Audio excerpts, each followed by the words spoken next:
কেউ সাথে না থাকার মানে এই না যে তুমি একা হয়ে পড়েছ। যখন নিজের সঙ্গ পাবার পরেও তোমার নিজেকে নিঃসঙ্গ মনে হবে, তখনই আসলে তুমি একা।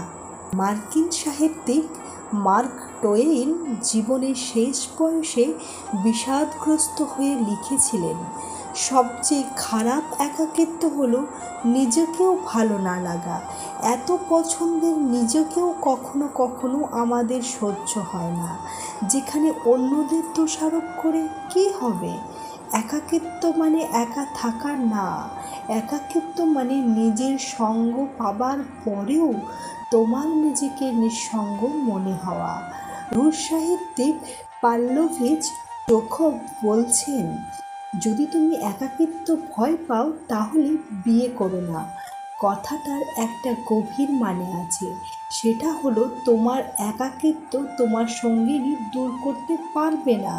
যদি কেউ পারে সেটা একমাত্র তুমি। কারোর ওপর ভরসা না করে নিজের উপরে রাখো, কেননা তুমি চাইলেই তোমাকে ফেলে অন্য কোথাও যেতে পারবে না।